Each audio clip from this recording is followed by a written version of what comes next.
Dios les bendiga, mis hermanos. ¿Cómo están? ¿Contentos? Yo vine contento, mi hermano, yo. Contento, agradecido con Dios, pensando en la gratitud, en la bondad que ha tenido Dios con mi vida, con mi familia también. Pero también contento por el tema que inicia esta serie que inicia, que tiene que ver con las parábolas de Jesús. Quizás ustedes le pueden preguntar seguro a los predicadores y si les gusta predicar narrativo, y la mayoría de los predicadores nos gusta predicar narrativo, ese tipo de literatura. Porque es emocionante. En el estudio de hoy vamos a aprender muchas cosas, Dios mediante, y esta serie que inicia, que habla acerca de las parábolas de Jesús, nos animan a conocerle mucho más. Y bueno, justamente quisiera introducir un poco hablando acerca de lo que son las parábolas, porque quizás algunos han escuchado ese término, algunos saben cuáles son las parábolas, pero no saben qué son las parábolas. ¿Algunos saben qué son las parábolas? Saben cuáles son, pero quizás no saben exactamente el significado, ¿verdad? Una parábola es una historia, hermano, creada, puede ser con algunos componentes imaginarios, con el fin de dar una instrucción o un tipo de enseñanza. Generalmente las parábolas se utilizan cosas cotidianas. Vimos que Jesús se refirió a las parábolas con cosas muy comunes, como la que vamos a ver hoy, que es una siembra, el ejemplo de una siembra, ¿verdad? Y todos más o menos sabemos en qué consiste una siembra. Entonces las parábolas son justamente enseñanzas que parten de un ejemplo cotidiano, pero que enseñan una verdad de fondo. Las parábolas son eso. Hay algunos, en cuanto a la etimología de esa palabra, lo que significa esa parábola, esa palabra desde el griego, es la palabra parábolo. Y el sentido que tiene esta palabra es que es de colocar algo al lado de otra cosa para compararlas. Por eso es que las parábolas son comparaciones. Tú comparas algo de la vida cotidiana, común, que todos lo conocemos, para con esa comparación obtener un significado más profundo, más espiritual. Y adivinen quién es el maestro de las parábolas. ¿Quién es el que tenía la maestría en cuanto a las parábolas? Jesús. Tanto es así, hermano, que muchos historiadores han dicho que Jesús es el creador de las parábolas. Realmente, si estudiamos bien, no fue el creador de las parábolas, porque en el Antiguo Testamento encontramos parábolas. Sin embargo, la maestría con la que él utilizaba las parábolas era impresionante. Cómo con enseñanzas tan sencillas, tan claras, que todos podían entender, arrojaba verdades tan profundas para la vida que quedaban clavadas en la mente de las personas. Y eso lo hace el Señor con las parábolas. Con las parábolas Él abría los ojos de uno, pero cerraba los ojos de otro. Entonces permita a Dios que en esta serie de parábolas Dios pueda abrir ese entendimiento espiritual acerca de las verdades que Él quiere mostrarle, mi hermano. Eso es lo más grande que puede pasar, que durante esta serie de enseñanza usted pueda ver, entender esas parábolas de una manera distinta, profunda. Algunos han dicho que las parábolas son como los chistes. ¿Cómo son los chistes? Los chistes no se explican. Usted lee, profundiza, y mientras medita en esa palabra, reflexiona en esa palabra, usted puede encontrar quién es usted en esa historia, usted puede encontrar cuál es el error en usted, usted puede encontrar cuál es el mensaje de Dios, quién es Dios y qué es lo que quiere que usted haga. Las parábolas tienen esa intención.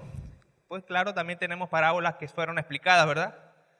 Y la del sembrador es una. Si el Señor no nos explica, mi hermano, esa parábola, nosotros quedamos igualitos, en blanco.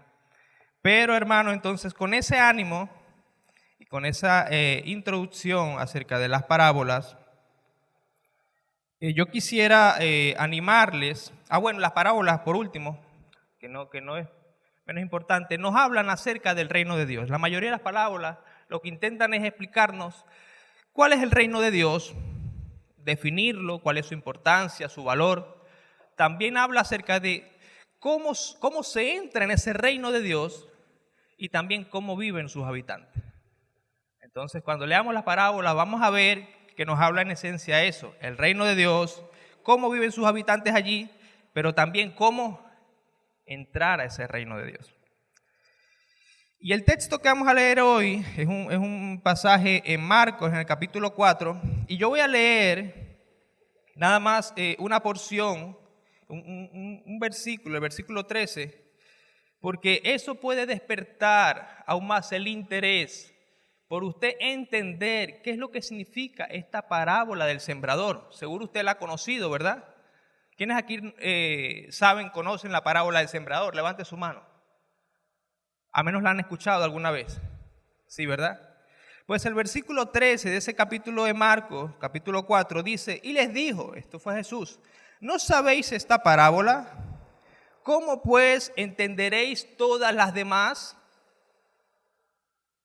En pocas palabras, Jesús está diciendo, el conocimiento de esta parábola, el entendimiento de lo que significa esta parábola, te va a ayudar a entender todas las demás.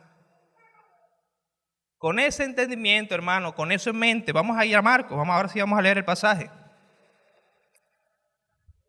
Marcos 4.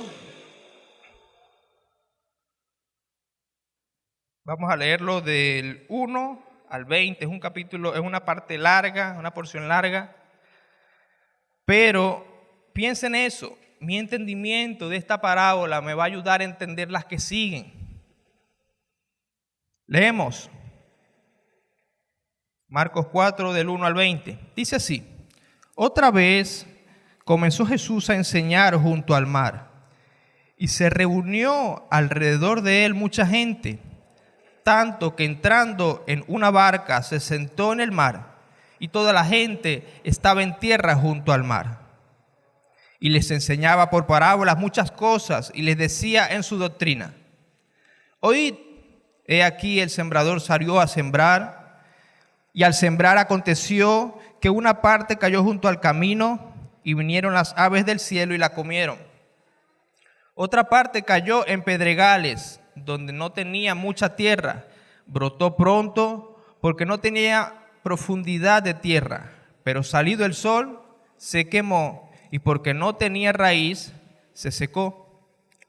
Otra parte cayó entre espinos y los espinos crecieron y la ahogaron y no dio fruto. Pero otra parte cayó en buena tierra y dio fruto, pues brotó y creció y produjo a 30, a 60 y a 100 por uno. Entonces le dijo, el que tiene oídos para oír, oiga. Cuando estuvo solo, los que estaban cerca de él con los 12 le preguntaron sobre la parábola. Y les dijo, a vosotros os es dado saber el misterio del reino de Dios, mas a los que están fuera por parábolas todas las cosas, para que viendo vean y no perciban, y oyendo oigan y no entiendan, para que no se conviertan y les sean perdonados los pecados. Y les dijo, ¿no sabéis esta parábola? ¿Cómo pues entenderéis todas las parábolas? El sembrador es el que siembra la palabra, y estos son los de junto al camino, en quienes se siembra la palabra, pero después que la oye, enseguida viene Satanás y quita la palabra que se sembró en sus corazones. Estos son asimismo los que fueron sembrados en pedregales, los que cuando han oído la palabra, al momento la reciben con gozo, pero no tiene raíz en sí, sino que son de corta duración. Porque cuando viene la tribulación o la persecución por causa de la palabra, luego tropiezan. Estos son los que fueron sembrados entre espinos, los que oyen la palabra, pero los afanes de este siglo y el engaño de las riquezas y las codicias de otras cosas entran y ahogan la palabra y se hace infructuosa. Y estos son los que fueron sembrados en buena tierra, los que oyen la palabra y la reciben, y dan fruto a 30, a 60 y a 100 por uno. Si usted leyó esa parábola, fíjense que consta de una historia y una explicación, ¿verdad? Esta es una de las parábolas de Jesús, donde Él la menciona y luego la explica. Amado, y esta parábola, este texto que acabamos de leer, tiene que ver con esa gran comisión que tenemos los cristianos, la comisión de ir y hacer discípulos. Y tiene que ver con eso porque en esta parábola nosotros aprendemos cómo responde el hombre a la palabra de Dios. ¿Cómo responde el hombre a esa palabra de Dios? ¿Y por qué responde el hombre así? Vemos que hay una relación entre la respuesta del hombre a la palabra de Dios y la condición de su corazón. Y es clave entender esto porque está relacionado justamente con la comisión, la gran comisión. Y asimismo, hermano, entender esta parábola nos va a ayudar a la hora de predicar, saber por qué ciertas personas a veces estuvieron emocionados en la fe, pero al fin del camino, a las semanas, al tiempo, ya no estaban.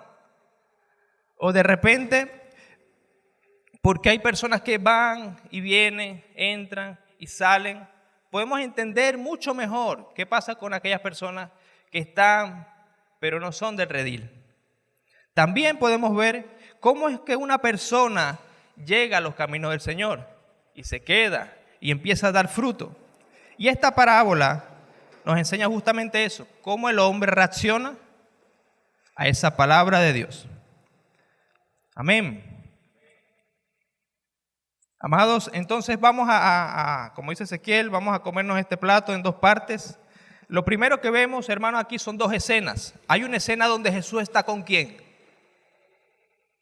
Con una multitud, ¿verdad? En una barca. La primera escena, del versículo 1 al versículo 9, Jesús está en una multitud, en una barca. Jesús solía a veces enseñar en las sinagogas, en las calles, ya había dado el sermón del monte, ya había escogido a los 12. Jesús ya había estado enseñando en lugares públicos y en la sinagoga también.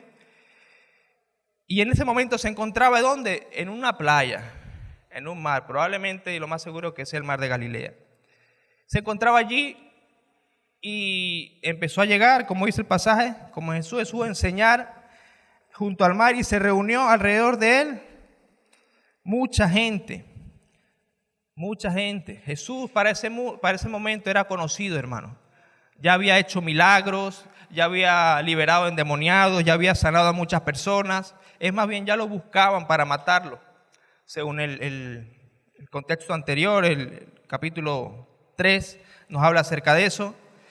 Pero Jesús está allí enseñando y es tanto que está apretado por la gente que Él se monta en una barca, se aleja un poco de la orilla para que las personas puedan escuchar y de allí de la orilla empieza a enseñar ¿qué?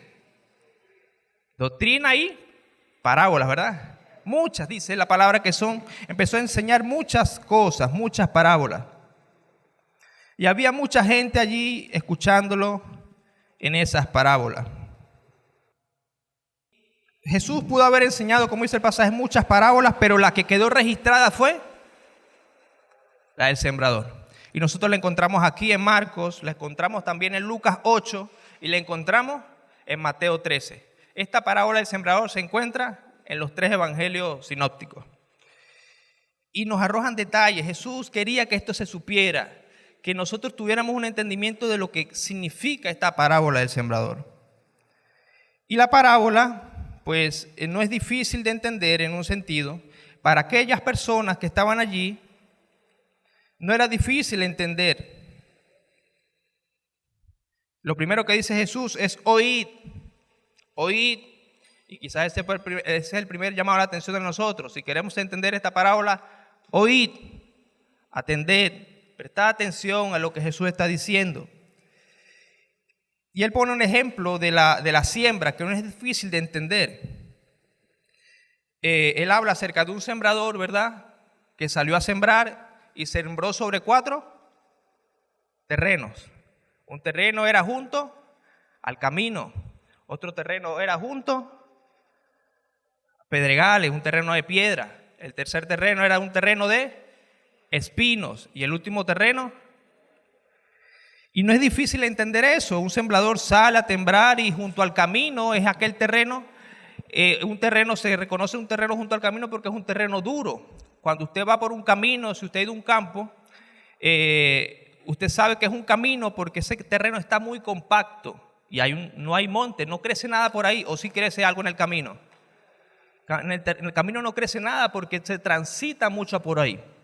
Entonces el sembrador sembró y cayó semilla junto al camino y dice ahí que no creció nada porque es un terreno duro donde la semilla no encuentra un lugar donde alojarse, no hay espacio porque eso está duro, eso está seco probablemente. Eso es lo que significa ese terreno junto al camino.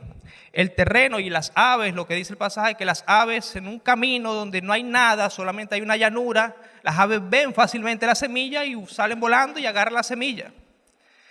El terreno pedregoso era un terreno, no es un terreno rocoso como vemos nosotros, que vemos como si fuera piedra picada. Ay, no.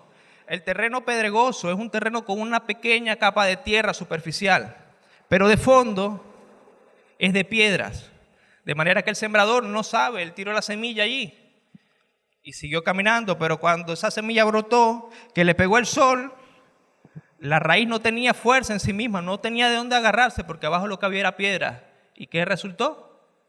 Se secó. Eso pasa en la siembra. Por otro lado tenemos el terreno de los espinos.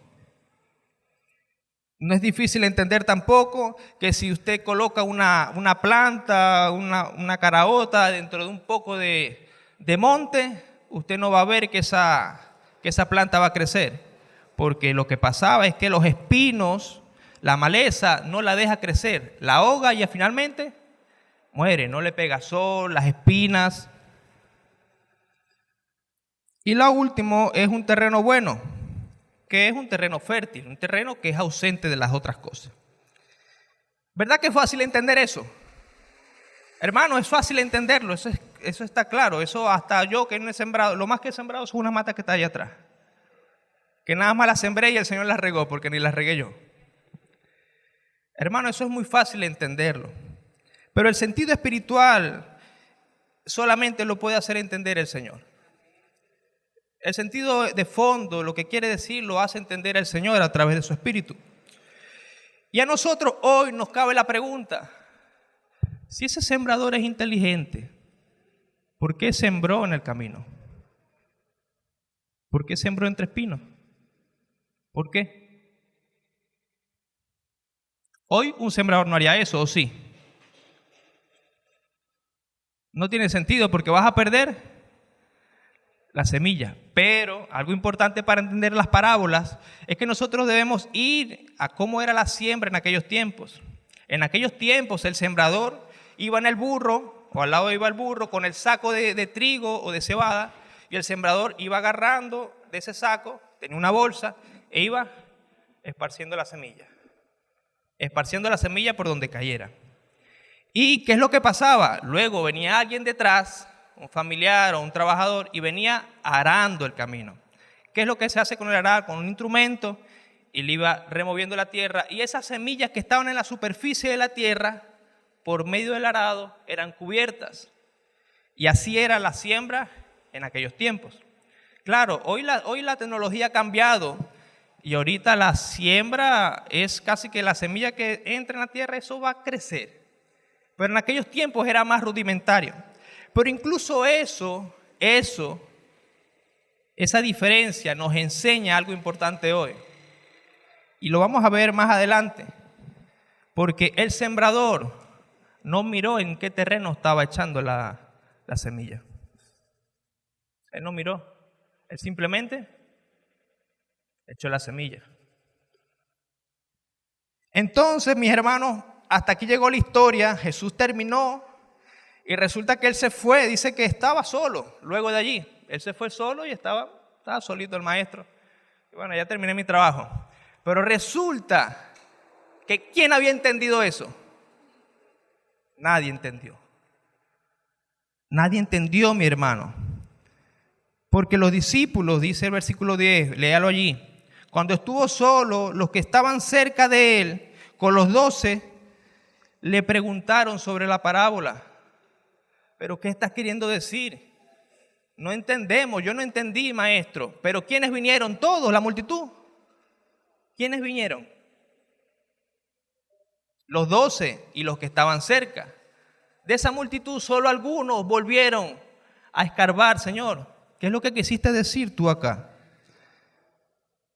Y Jesús le da esta respuesta. A vosotros os he dado saber el misterio del reino de Dios, mas a los que están fuera, por parábolas todas las cosas. Entonces, hermano, esta segunda escena nos habla de cómo Jesús enseña a sus cercanos, cómo Él se toma el momento para explicarles a ellos qué es lo que significaba esta parábola. Jesús no estaba ahora con la multitud, sino con los 12 y con aquellos que habían vuelto, aquellos que estaban cerca. Aquella parábola había terminado, la gente ya se había ido, pero ellos volvieron, quedaron con la duda. ¿Qué significa esto? Ellos tenían un interés por conocer más. Algo había hecho esa enseñanza en su corazón que ellos no podían irse tranquilos, sino que le preguntaron acerca de esta parábola. ¿Qué significa, Señor? No dejaron el tema inconcluso, sino que volvieron. Y esto, hermano, esto mismo que pasó con estos discípulos y estas personas que preguntaron, ilustra de manera práctica cómo la palabra hace su efecto en la vida de las personas y la respuesta es distinta. Unos escucharon y se fueron, pero otros escucharon y volvieron. ¿Saben por qué? Porque el terreno del corazón de cada uno es distinto. Hay terrenos que son como en camino, duro. Hay terrenos que son como piedras, que tienen piedra. Hay terrenos que son como espinos, pero hay terrenos que son fértiles, que no tienen ninguna de estas cosas. Y esa palabra, esa inquietud por conocer a Dios, brota, ese deseo por conocer a Dios, le hace volver otra vez al maestro. Hermano, como le dije anteriormente, si estos discípulos no hubiesen vuelto, hoy 2000 años después, nosotros no supiéramos qué significa esta parábola, no tuviéramos la claridad de qué es lo que significa. ¿Cuál es la importancia? Porque ellos, con su duda, es como si fuera nuestra misma duda. Señor, ¿pero qué es lo que quieres decir tú? Y gracias al Señor que es bueno, que fue y se lo explicó, ¿verdad? El Señor es bueno. Entonces seguimos. La respuesta de Jesús, ahí en el versículo 11 y 12, habla acerca de por qué Jesús enseñaba en parábolas y ese misterio que había sido reservado. Jesús lo que le responde es lo siguiente: a vosotros os he dado saber este misterio o el misterio del reino de Dios, mas los que están fuera por parábolas, todas las cosas. Para que viendo vean y no perciban. ¿Quiénes? ¿Quiénes viendo vean y no perciban? ¿Los que estaban cerquita o los otros? Los de afuera. Ellos ven, escuchan, pero no entienden, no perciben. Oigan y no entiendan, para que no se conviertan y les sean perdonados los pecados. Yo comprendo la dificultad para entender este texto, esta parte, pero gracias a Dios que también esta misma historia la relató Mateo. Y vamos a Mateo 13. Porque en Mateo 13 hay algunos detalles que nos hacen entender esto, de por qué los de afuera no podían entender, cómo este misterio estaba reservado para los de adentro y no para los de afuera. Leamos. Mateo 13, vamos a leer desde el 11 al 14. Fíjense que el 10 dice la misma pregunta: ¿por qué tú hablas en parábolas? Y Jesús le responde, respondiéndole, les dijo: porque a vosotros es dado saber los misterios del reino de los cielos, mas a ellos no les es dado. Porque a cualquiera que tiene se le dará y tendrá más, pero el que no tiene, aún lo que tiene se le será quitado. Por eso les hablo por parábolas, porque viendo no ven y oyendo no entienden. De manera que se cumple en ellos la profecía de Isaías que dijo: de oído oiréis y no entenderéis, y viendo veréis y no percibiréis, porque el corazón de este pueblo se ha engrosado, y con los oídos oyen pesadamente, y han cerrado sus ojos, para que no vean con los ojos y oigan con los oídos y con el corazón entiendan y se conviertan y yo los sane. Hermanos, la razón de por qué ellos no podían ver era por la dureza de su corazón. Ellos habían, como dice la profecía, ellos habían cerrado su corazón se había engrosado, se había endurecido, y ellos no habían podido entender esta enseñanza justamente por la dureza de su corazón. Es una forma, mis hermanos, de juicio de Dios. Aquellas personas, es el principio de que Dios se resiste a los soberbios, pero da gracia a los humildes. Y usted sigue viendo la idea, versículo 16 dice: pero bienaventurados vuestros ojos. ¿Vuestros quiénes? ¿Quién está hablando? A esos que están cerca, a los que están preguntando. Bienaventurados vuestros ojos, porque ven, y vuestros oídos, porque oyen. Porque de cierto os digo que muchos profetas y justos desearon ver lo que ustedes ven y no lo vieron, y oír lo que oís y no lo oyeron. Hermano, cuando Jesús vino, Él no se presentó a fariseos, a estudiosos, a conocedores. Él se fue a gente común, 12 hombres que la mayoría eran pescadores, y les dijo: este es el reino de Dios. Y ellos lo agarraron, lo percibieron, lo abrazaron. Pero hubo muchos en esos tiempos también que, aun conociendo toda la ley como los fariseos, sabiendo todas esas cosas, en lugar de abrazar el reino de Dios, ¿qué dijeron? Vamos a matar a Jesús. Vamos a matar a Jesús porque Él está haciendo señales. Él está haciendo milagros. Está arrastrando mucha gente para su doctrina. Y por esa dureza de su corazón, el Señor les dijo: le hablo por parábola. Ellos me escuchan, pero ellos no pueden entenderlo. Hermano, y eso habla de ese terreno en el cual la palabra echa su fruto. Eso habla de ese corazón, el cual Dios no resiste y da gracias. Mejor, quedó mejor explicado. Ay, hermano, eso espero. Si no, que el Señor le ayude yo. Eso es misterio, hermano, del Evangelio, que los antiguos, dice que los profetas y los justos de aquellos tiempos no fue revelado para ellos, ni siquiera siendo justos y profetas, para gente común, gente que ignoraba a Dios, que era rebelde a Dios, pecadora igual que ellos, sin conocimiento ni siquiera de la Biblia. A nosotros, por gracia, el Señor nos dice: yo soy el Salvador, yo soy el Mesías, cree en mí. Y nosotros creemos esas cosas por la fe. Y lo entendemos porque el Señor nos da la gracia para entender. Y eso es una bondad del Señor. Si usted puede ver el Evangelio hoy y entender, usted no piense que es por su habilidad. Usted puede comprender las verdades, pero si usted en su corazón entiende qué es lo que significa para usted, usted recuerde que eso es una gracia del Señor. Él nos cerró nuestros ojos, Él los abrió y nos enseñó por parábola y nos las explicó. Y nosotros podemos entenderlas porque el Espíritu Santo está en nosotros. ¡Qué bendición! Lo último que habla este pasaje es de la explicación de la parábola. Y ahí vamos quizás a detenernos un poquito, porque es en la explicación de esta parábola donde están las cosas prácticas en nuestra vida. Entonces vemos que la explicación está desde los versículos 14 en adelante. Fíjense, el versículo 13 dice: ¿no sabéis esta parábola? ¿Cómo pues entenderéis todas las parábolas? Presten atención acá. El sembrador es quien siembra la palabra. Entonces, el sembrador, ¿quién es? Es el predicador, es el maestro.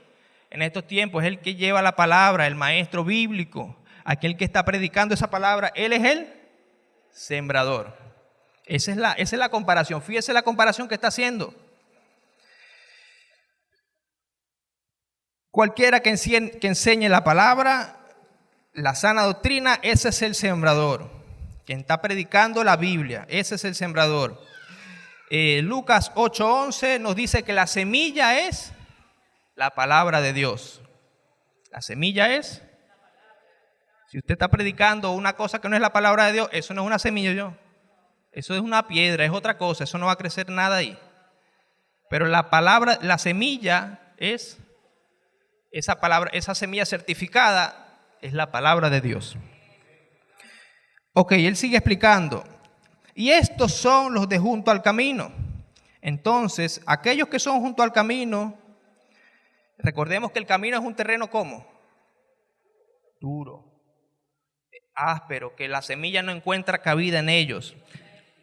Aquellos que son, aquellas personas, o lo que representan los que son de junto al camino o ese terreno, son aquellas personas que oyen la palabra, como dice el pasaje.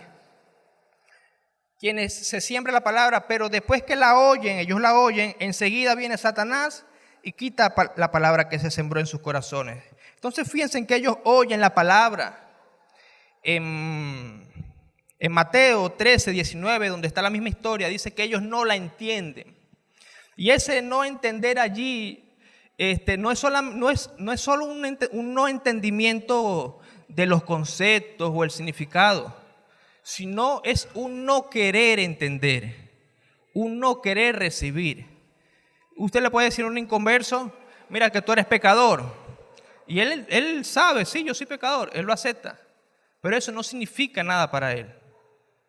Entonces esa es la diferencia en entender y no querer entender, que es como el sentido real.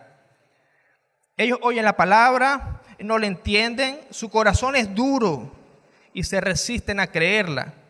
Y nosotros podemos encontrar que allí en ese tipo de personas se encuentran fariseos en ese momento, que escuchaban a Jesús, escuchaban su enseñanza, escuchaban la autoridad con la que hablaban, el mensaje, veían también las señales, los convertidos, y veían también los endemoniados que dejaban de ser endemoniados, eran liberados, pero aún con todo y eso, eran incrédulos.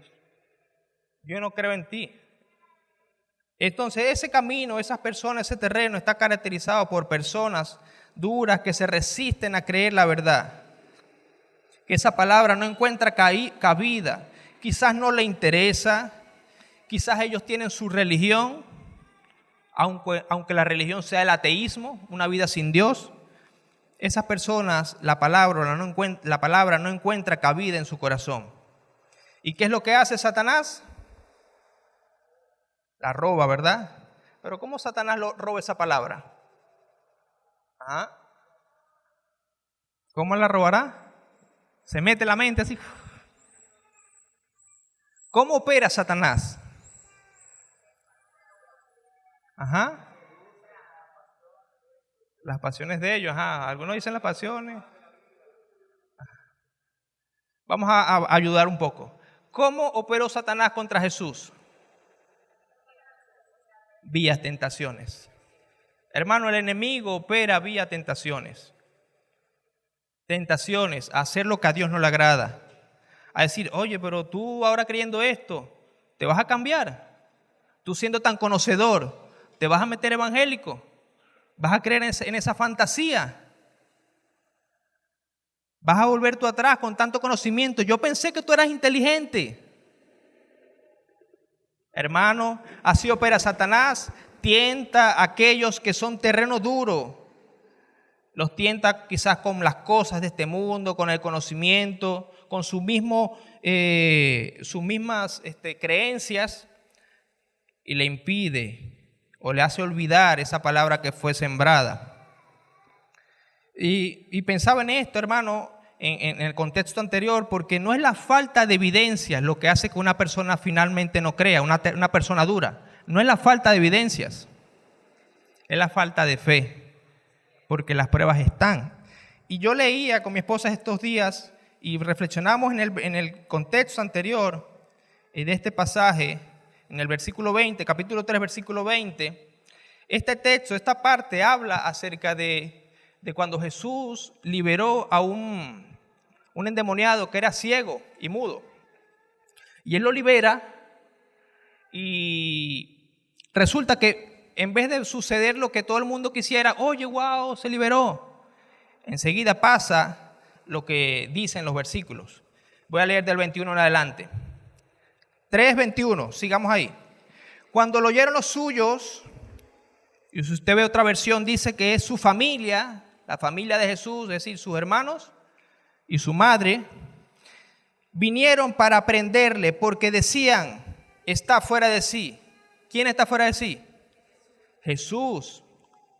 Pero los escribas que habían venido de Jerusalén decían que tenía a Belcebú. ¿Quién decían ellos que tenía a Belcebú?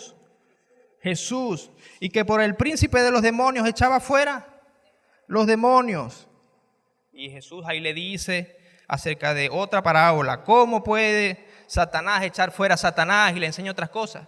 Pero fíjense que no es la falta de evidencia, porque Jesús había liberado a un endemoniado. Jesús anteriormente había sanado a mucha gente.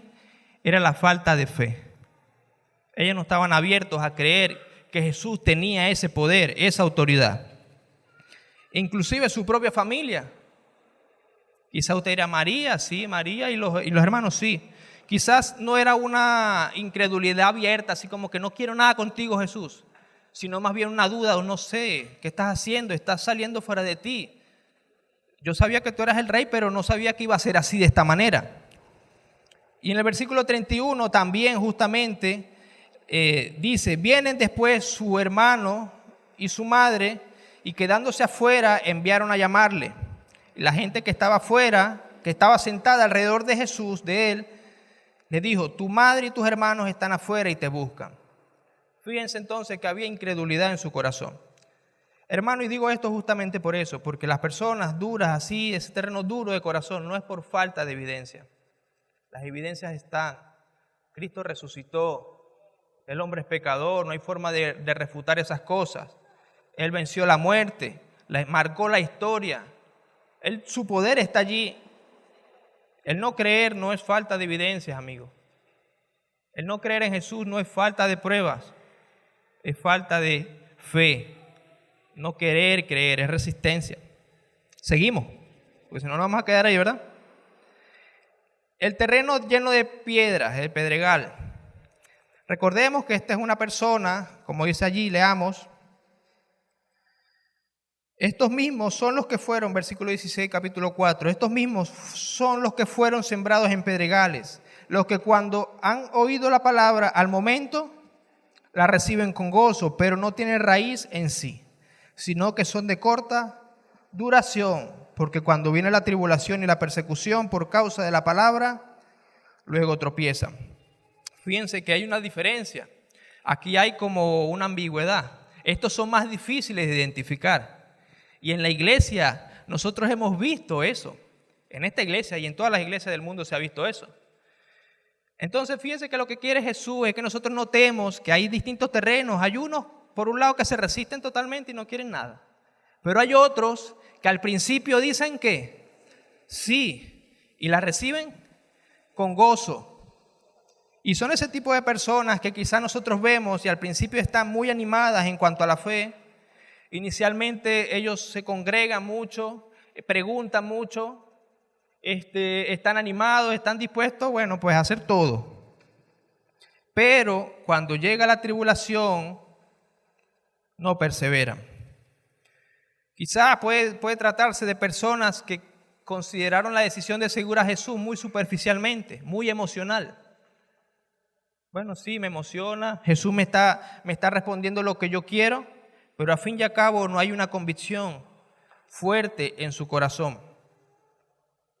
Son personas que quizás no consideraron el costo de seguir a Jesús. Y yo recuerdo, hablando acerca del costo, y recordaba un pasaje en Lucas 9, del 57 al 62, donde 3 personas eran potenciales para seguir a Jesús. Lo voy a leer, dice así.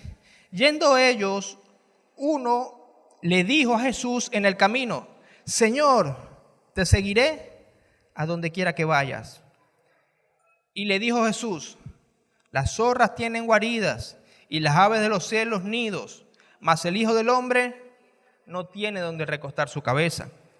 Y dijo a otro, Jesús le dijo a otro, sígueme. Y él le dijo, Señor, déjame primero que vaya y entierre a mi padre. Jesús le dijo, deja que los muertos entierren a sus muertos y tú ve y anuncia el reino de Dios. Entonces también dijo a otro, te seguiré. Dijo otro, te seguiré. Señor, pero déjame que me despida primero de los que están en mi casa. Y Jesús le dijo, ninguno que poniendo su mano en el arado y mira hacia atrás es apto para el reino de los cielos. Hay un costo. Si tú estás aquí y tú te sientes como en esos pedregales, hay un costo en seguir a Jesús. Si quizás no sabes qué es lo que significa seguir a Jesús, quisiera decirte, amigo, que hay un costo. Y eso tiene que ver con convicción. Seguir a Jesús es una decisión para toda la vida, porque se trata de vida o muerte. O se sigue a Jesús con toda la vida para vida eterna, o simplemente no está siguiendo a Jesús. Este llamado que hace Jesús aquí, lo está poniendo en contexto. Mira, ve, yo no tengo ni dónde repostar mi cabeza. A ti no te espera algo distinto. Ninguno, es decir, el Señor fue claro en llamarnos a cargar nuestra cruz, a lo que cuesta seguir al Señor. Pero hay personas hoy en este momento que simplemente ven como que las cosas de la iglesia del Señor como mucho fanatismo. Yo quiero ir a la iglesia y eso, me gusta la enseñanza, estar allí, pero tampoco tan fanático. No. Estar yendo todos los días a las actividades, del tema de orar, hermano, no, eso es mucho. Eso es mucho fanatismo, de que tengo que predicar y sufrir por eso. Oh, estás loco. Hermano, seguir a Jesús requiere ese tipo de convicción. Por eso es que el que estaba en Pedregales no persevera. ¿Dónde está la raíz? No tiene raíces. No tiene un salvador de donde agarrarse. No ve los clavos en esa cruz que lo clavaron y por eso se queda allí. Quizás algunos buscan la religión, pero que les permita hacer lo que ellos quieran. Pero ¿saben qué? Jesús no busca seguidores así. Jesús no busca seguidores que puedan hacer lo que ellos quieran y a la misma vez seguirle a Él. No se puede. No se puede. Entonces los que caen en pedregales son personas así. Seguimos. Los de entre los espinos. La palabra lo que dice es que los de los espinos son los que oyen la palabra, pero, que sigue diciendo, versículo 19, los afanes de este siglo y el engaño de las riquezas y las codicias de otras cosas entran y ahogan la palabra y se hace infructuosa. Estas son personas que ellos están tan ocupados en sus planes, tan ocupados en sus deseos y en esas oportunidades, en no desaprovechar ninguna oportunidad para tener más, para sentirse mejor y más cómodo. Ese tipo de personas postergan esa recepción de la palabra. Ellos pueden escuchar la palabra y están aquí entre nosotros, escuchan, les gusta, pero nunca llegan a decidirse por Jesús. Nunca. ¿Por qué? Porque tienen otras cosas. ¿Sabes que yo tengo una juventud por delante? ¿Cómo yo voy a dedicar mi juventud a la iglesia? ¿Y quién va a cuidar a mis hijos? ¿Quién va a cuidar a mi familia? Es que se puede dedicar la vida al Señor. Y se puede cuidar la familia. Y se puede trabajar. Pero el asunto no es esas otras cosas. El asunto es el amor hacia esas otras cosas. El deseo, como dice el pasaje. Dice que las codicias de otras cosas y las riquezas. ¿Verdad? Y yo recuerdo la historia del joven rico. Y yo la voy a leer porque ella da detalles acerca de lo que pasa en este tipo de personas. Dice, al salir él, Jesús, para seguir su camino, esto es en Marcos 10, 17 al 22. Dice, al salir él para seguir su camino, vino uno corriendo e hincando su rodilla delante de él, le preguntó, Maestro bueno, ¿qué haré para heredar la vida eterna? Jesús le dijo, ¿por qué me llamas bueno?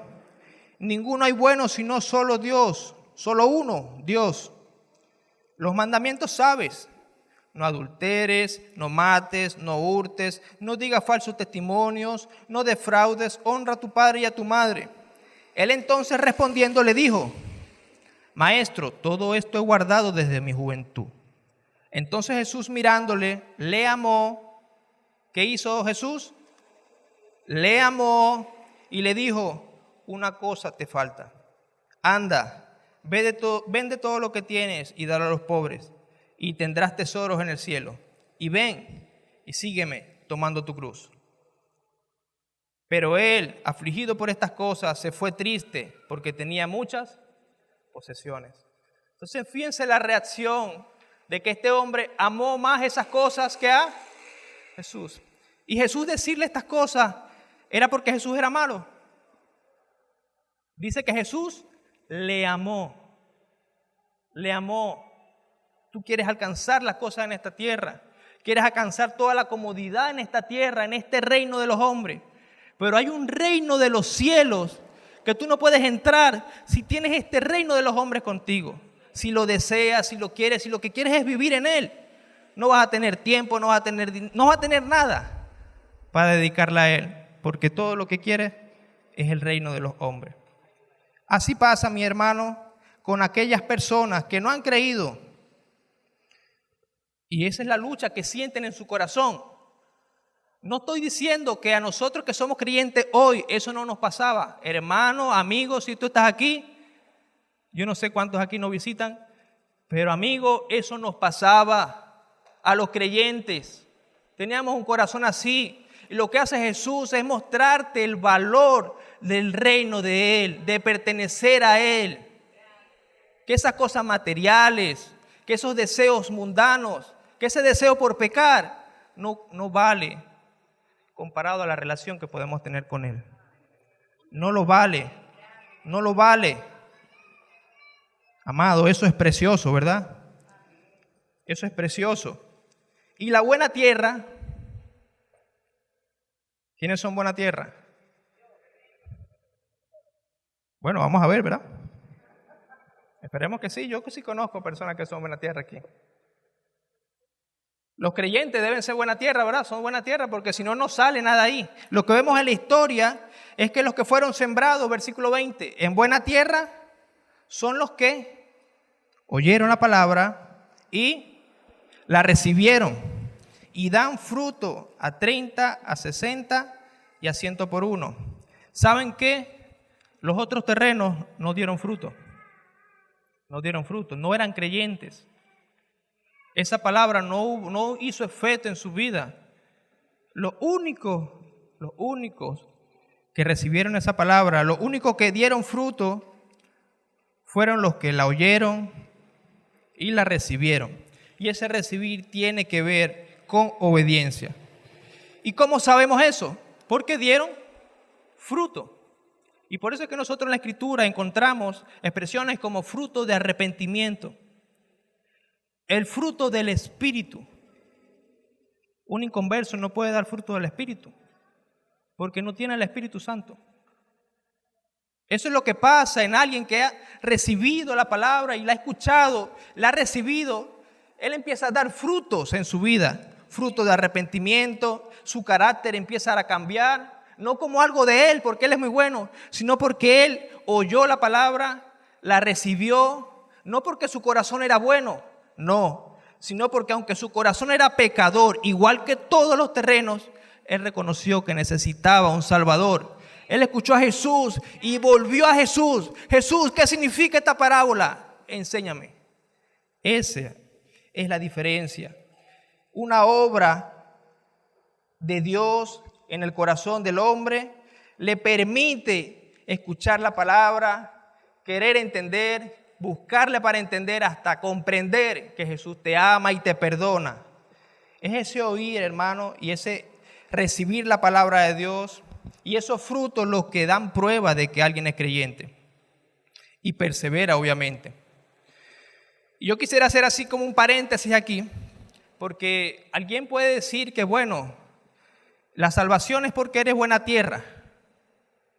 La salvación no es porque eres buena tierra o porque tienes buen corazón. Efesios 2, 8, 9 es muy claro dice que por gracia sois salvos por medio de la fe. Y esto no de vosotros, pues un don de Dios, no por obra para que nadie se gloríe.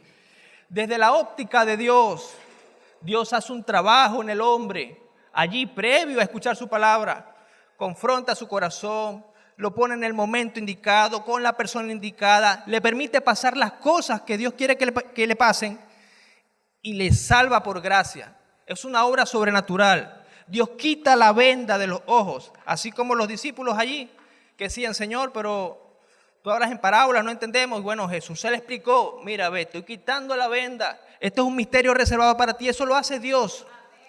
Desde la óptica de Dios, Dios salva. No por mérito propio, no porque seamos buenos, pero desde la óptica de nosotros, lo que nosotros vemos, las personas, lo que nosotros vemos son caras y frutos. Yo no puedo verlo cómo está tu corazón ahora. Yo no puedo ver si tú dices, yo soy esta tierra, yo soy la otra, yo no puedo verlo. Lo puede ver el Señor, pero lo que sí podemos ver son frutos. Y los frutos que nosotros vemos aquí es que un corazón bueno, una tierra donde la semilla del evangelio florece, es una semilla, es un terreno receptivo, humilde, que escucha la palabra de Dios y dice, Señor, eso es para mí. Dime, Señor, ¿qué hago? Señor, ¿qué hago? Estoy escuchando, Señor, que me debo arrepentir. ¿Qué hago? ¿A dónde iré, Señor? Si solo tú tienes palabras de vida eterna, dijo Pedro. Desde la óptica del hombre nosotros vemos son esas frutos, hombres y mujeres que empezaron a ir a la iglesia y nosotros lo vemos, mi hermano, cuando entra una persona y está entusiasmada, empieza a ir a la iglesia, escucha la palabra, la obedece, después quiere volver, empezamos a ver cambios en su vida y que persevera, eso no es porque era una buena persona, sino porque ese corazón de esa persona fue el recipiente de una semilla que se llama el evangelio, la palabra de Dios. Eso es lo que pasa. Bueno, ya llegamos a las aplicaciones. ¿Por qué es útil esto? ¿Por qué es útil comprender esta enseñanza hoy? Hermano, por lo siguiente, porque usted y yo nos vamos a encontrar en nuestra tarea de predicación con todas estas respuestas. Jesús le está enseñando esto a sus discípulos, porque ellos cuando le toque predicar, ellos se van a encontrar con quienes rechazan la fe, con quienes aparentemente están en el camino, con quienes le dicen, no, yo tengo mi trabajo, tengo que generar mi riqueza, tengo mi negocio. Y también se va a encontrar con aquellos que dicen, sí, enséñame más, muéstrame más. De manera que estas cosas, esta enseñanza nos ayuda a cobrar ánimo, a no desanimarnos en la tarea de sembrar. Debemos ser como ¿qué? Como el sembrador. ¿Sembrar en cuál terreno? En todos los terrenos. En todos los terrenos, ¿verdad? Porque no conocemos los corazones. El que conoce los corazones es el Señor. Podemos cobrar ánimo al sembrar esta palabra, sabiendo que los resultados solo le corresponden al Señor. Esos resultados, como dijo Pablo, Apolo regó. No, yo sembré, Apolo regó, pero el crecimiento lo da Dios. La garantía del crecimiento es de Dios. Pero desde la óptica humana es necesario un corazón humilde, arrepentido, que acepte la palabra, que la abrigue. Por otra parte, esto también nos ayuda a ser menos legalistas, mis hermanos. Nosotros que predicamos el evangelio, a no ser legalistas. Si sabemos que una persona es dura, es reacia, no quiere entender, no podemos decir, no, este terreno es durísimo, ese no le entra nada, ni pico. Nosotros no podemos hacer eso, porque eso es legalismo. Porque ¿sabe quién también era duro? Pablo era duro. ¿Y quién se encargó de ablandarlo? El Señor, Jesús mismo. De manera que los que son duros también son tratados por el mismo Señor y Él los ablanda. Hace ese terreno suavecito.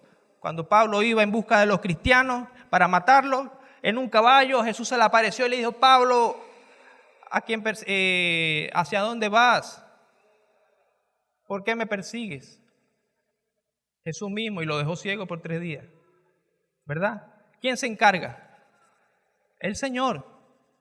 ¿Pablo sabía la palabra? Sí sabía la palabra. ¿Pero quién se encarga? El Señor. Amado hermano, entonces eso nos hace cobrar ánimo. Dios se encarga de esa obra, de convencer. Solo nosotros tenemos que regar indiscriminadamente, tirar la semilla por todos lados. Debemos estar también conscientes que no todos darán fruto. No debemos sorprendernos de los que estaban aquí con nosotros, estuvieron un tiempo en la iglesia y después se fueron. Porque al irse, no de la iglesia, de los caminos del Señor, del cristianismo, al hacerlo, ellos demostraron que ellos no tenían fruto. Como estas personas que caen en Pedregal. No podemos extrañarnos que eso pase. ¿Es triste? Sí, es triste, pero eso pasa. Pero Dios en su misericordia tiene la capacidad de nuevamente traerlos. Amén. Esa es la obra del Señor. Sabemos, hermano, entonces también, y lo que aprendemos en este pasaje para nosotros, que somos creyentes hoy, es que nosotros debemos aprender a cultivar un corazón presto para recibir la palabra de Dios, para oírla y para recibirla. Que somos cristianos debemos aprender a cultivar ese terreno así, para que en lo que la palabra caiga, eso inmediatamente brote.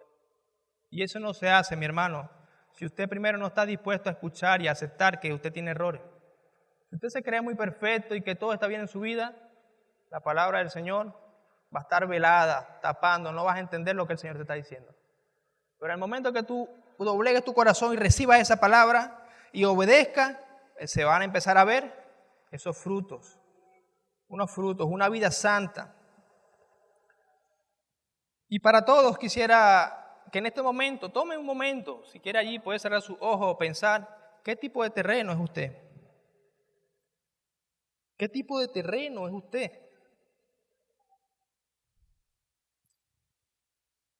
¿Es un terreno duro? ¿Es un terreno lleno de espinas de las cosas de este mundo? ¿Es un terreno superficial? ¿O es un terreno que recibe la palabra del Señor?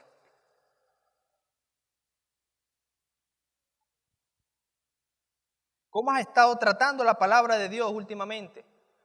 Cuando Dios te habla, ¿cómo la tratas? ¿La escuchaste? ¿La atendiste? ¿La obedeciste? Hermanos, para nosotros es esto.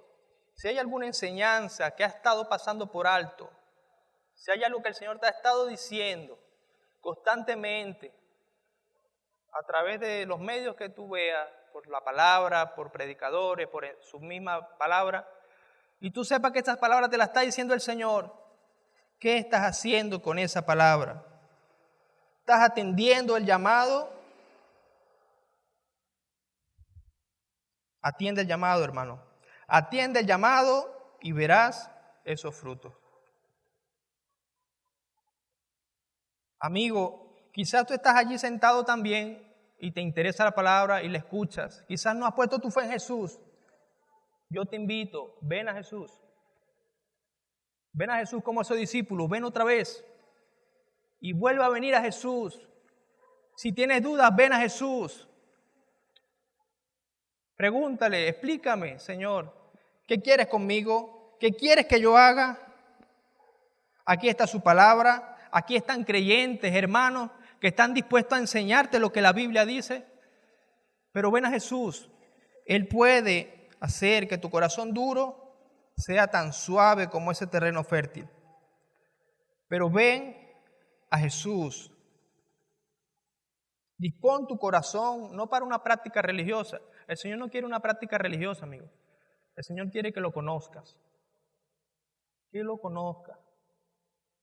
Que lo conozcas personalmente. Él te ama.